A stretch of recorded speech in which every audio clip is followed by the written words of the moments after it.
Welcome, wonderful students, to Lesson 5 in this series of lessons on the changing economic world topic. Please take a moment to write the date, title and learning objective, as ever.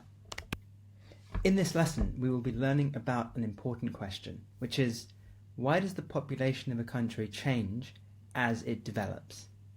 Okay, as ever, I need to ensure that you have recalled what we learned in the previous lesson, and as ever, this will help to boost your memory. So, please write the following 1 to 14 in your books. Okay, complete the questions, pause the video, and then when you are done, go through the answers. Let's do this. Number 1. In LICs, a large percent of people work in the primary sector as low-paid farmers or miners. Number 2. A HIC is likely to have the highest literacy rates and life expectancy. Number 3. HICs, like the USA, have a global average income of $39,000. What sector makes up the largest percent of employment? It is the tertiary sector. Number 4. A newly emerging economy has an average GDP per capita of $11,000. Number 5. What continent has the highest percent of HICs? It is Europe. Number 6. The HDI is a better measure of development than any single measure because it shows more than just money. What does HDI stand for? The Human Development Index. Number 7. What continent has the highest percent of HICs? Of LICs? It is Africa. Number 8. The primary sector is largest in LICs. Number 9. People are more highly educated in HICs, so the tertiary sector is largest. Number 10. In LICs, most people live in rural areas in the primary sector, so they live in the countryside and they work in farming or mining. Number 11. Teachers, doctors and lawyers are all jobs in the tertiary sector. They're providing a service for other people, they're not making anything. Number 12. A NEE is a middle-income country. Number 13. In NEEs, the secondary sector is growing rapidly and provides a large percent of the country's GDP. Number 14. In NEEs, many people are moving from rural areas to urban areas in search of better jobs. Okay, give yourselves a mark out of 14, as ever. Write any questions that you didn't get correct and write the answers, and then test yourselves for future reference so that you strengthen your knowledge. Or go back to this video in a week's time and complete this test again. This lesson is on why populations change as a country develops. To understand that, you need to understand why a population might grow or shrink. I'm going to show you a photo, and around it I'm going to show you 3 questions. Using the best of your knowledge, see if you can answer those questions. Here's the photo. This is a lady and her family and relatives, and they are outside a building in a country called Ecuador in South America. They are protesting because the government of this country has just agreed to allow a company to come in and deforest their land, to chop down the trees in their rainforest where they live. This will clearly threaten their livelihoods. So, take a moment, try and answer these 3 questions, and then we'll discuss them in a second. So the first question. Where do you think these people come from? Well, I alluded to this, I hinted this at the beginning. These people are from the rainforest, the Amazon rainforest in the eastern side of Ecuador, which is in north of South America. Why are most people young in tribes in the Amazon rainforest? So what do you think? Well, you may have got something along these lines. Most people are young because the older people have died. And they've died because life is very dangerous or difficult there, or they lack medication, or good health care, or proper nutrition. And as a result, the people that live there are young because very few people make it to their old age. You may have also got the point that the families have lots of children there. Finally, how might this fact about a tribe in the Amazon rainforest be different in an HIC like Japan? You may have found this difficult, but if you really thought about it and you knew something about this already, then you may have said that in an HIC like Japan there are many more older people And if you really thought about it, you might have come up with the point that there are more older people in Japan because they live longer, because they're healthier. This is really important. Here's a powerful story that will help you to understand this lesson. In Nigeria, in 1984, Nigeria is a country in West Africa, a woman gave birth to twins. And by a strange set of circumstances, one of the twins was taken by the father to England, and the other one remained with the mother in Nigeria. Both of these twins grew up in the separate countries. The one who grew up in England today only has 2 kids, and she has a job in a city. Meanwhile, the twin who grew up in Nigeria has 6 kids. The big question today is, why did these 2 children, these 2 twins, have such a different number of children? What would have gone through their heads? What would have affected their decisions? And why would this pattern be found around the world? That in a country like Nigeria, people would have lots of children, but in a country like England, people would have far fewer. That is the question today.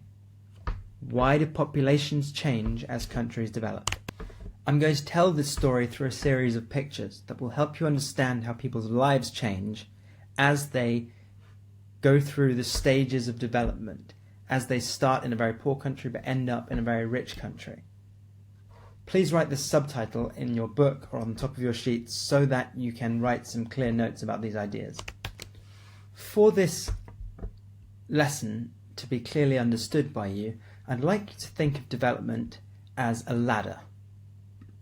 A ladder where countries start at the bottom rung and they move up the ladder over time. I want you to think of each of these rungs on the ladder as stages. So let's call this bottom rung stage 1 of development, and then stage 2, and then stage 3, and then stage 4, and then finally stage 5. Ignore that last one. Let's imagine there are 5 stages of development, 1 at the bottom, 5 at the top. What happens to the population in a country as it goes from stage 1 of development to stage 5? Let me show you. Here is the woman that I showed you earlier. She lives in a tribe in the Amazon rainforest in Ecuador. The population of her tribe is very low. There are very few people there, probably just a couple of hundred. Here's why. They lack any kind of modern medication, and their lives are very dangerous. They often injure themselves in the forest because they lack shoes or proper protection or proper shelter, and as a result, when they get injured or sick, they usually die. Because of this, the population in stage 1 of development is very low. So what happens when a country moves to stage 2? These women are in a country called Mali in West Africa. It is a very poor country, but it's already slightly more developed than the tribe in the Amazon. In Mali, the healthcare is slightly better.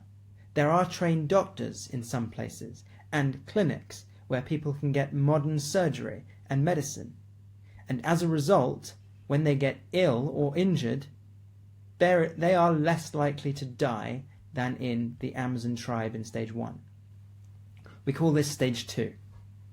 Because they're less likely to die, the death rate, which is the number of people dying every year in a country, it falls. So fewer people die every year. However, these people lack something called contraception. Contraception is birth control, things like the pill or the coil. Birth control allows a woman to control when she gets pregnant. And because these kinds of countries in stage 2 lack contraception, the birth rate in these kinds of countries in stage 2 is very high. So, think about this. The birth rate is very high, but the death rate, the number of people dying, is falling. As a result, the population increases sharply. That's stage 2. So what happens when a country finds itself in stage 3 over time? A country like, say, Brazil in South America. In Brazil, the lives of people, especially women, change again. 3 very important things happen. Firstly, people move to cities from the countryside. We call this rural to urban migration. Rural means countryside, urban means city. People move from the countryside to the city in search of better jobs. As a result, the women start thinking more about their careers than about having children. In addition, the kinds of jobs that people have are no longer dependent on having lots of people. There are fewer farmers, farming which needs a lot of labour. And as such, the parents no longer need a lot of children to help them farm, because they don't do those kinds of jobs, and so they have fewer children. On top of this, the women have access to more contraception, and so they choose to have fewer children, which also helps them to focus on their careers. Finally, because the women are slightly better off, they have slightly more money, the GDP per capita is slightly higher, they can allow their children to go and have childcare, like in this instance here. And as such, they are able to focus yet more on their education and their careers. The result of all of this is that the birth rate in stage 3 falls. The death rate in stage 3 continues to fall because the healthcare in cities is better than the healthcare in the countryside, and the birth rate is now falling as well. So although the population is increasing, it's increasing slower than it was in stage 2. So we're now here. Now what happens when you get to stage 4? Well, in stage 4 you reach the type of country called an HIC. These two women are lawyers in London in the UK. Neither of them has children, and this was a decision on their part. They both have very high incomes, they both work in and live in the city. They are both very educated. They both thought that having children would hold back their careers, their jobs, and as such they chose not to have them. Decisions like those made by these two women in stage 4 countries are very common, where women choose to have fewer children. As a result, the birth rate falls even more. As you know from the recent coronavirus outbreak and other conditions, and if you've ever been injured or ill in this country, healthcare is excellent here. In HICs, healthcare is excellent. And so the death rate is really low as well. Now, in stage 4, the birth rate and death rate are very low. And so the population starts to slow down a lot. Population growth starts to slow down a lot. Or it's stable, which means it's not even increasing at all. In fact, the only reason the UK's population is really increasing today is because of migration, people coming from other countries. That's stage 4. There is a final stage of development, though, stage 5. And only very few countries are in this stage. Here's one example. This is Japan. Japan is in stage 5 of development. And here's an important difference. In stage 5, there's a much higher percentage of people who are older. This is because not only is the healthcare excellent in stage 5 countries, but people are having even fewer children than they do in stage 4, because the women are choosing increasingly to have careers that are dependent on being not constrained by having lots of children, having large families. They are often not married, and as a result, they have either very small families or no families with children at all. Japan and other countries like Germany and Italy in stage 5 have aging populations. They are older. And here's the key difference between stage 5 and stage 4. In stage 5, the birth rate is very low, but the death rate rises slightly, and here's why. Older people, tragically, die more often than younger people. And since there are more older people in stage 5 countries, the death rate rises.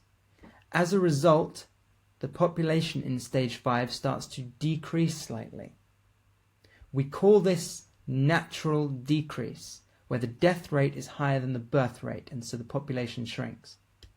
In stages 1 to 4, the birth rate and death rate were either the same, or the birth rate was higher than the death rate, and so the population increased, and we call that natural increase. but in stage 5 it's reversed. We can look at it like this. This is the line showing death rate in a country. In stage 1, death rate's very high. No medicine, dangerous. Death rate's very high. In stage 2, the death rate starts to fall because the healthcare improves. In stage 3, the death rate's falling even more because the healthcare is improving even more because hospitals and cities are really good.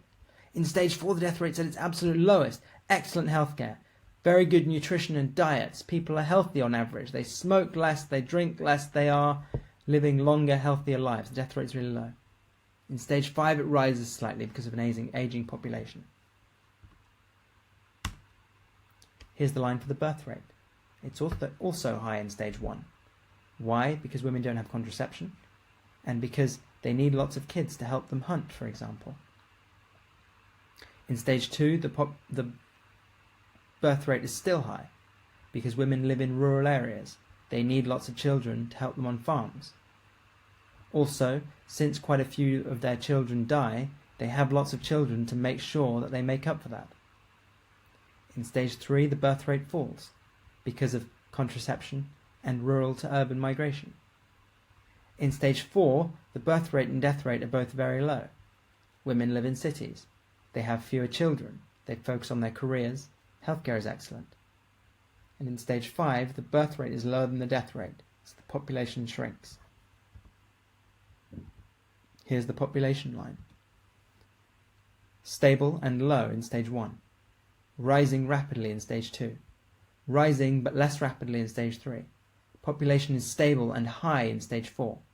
Population is shrinking in stage 5. Okay, let's establish our understanding at this current point.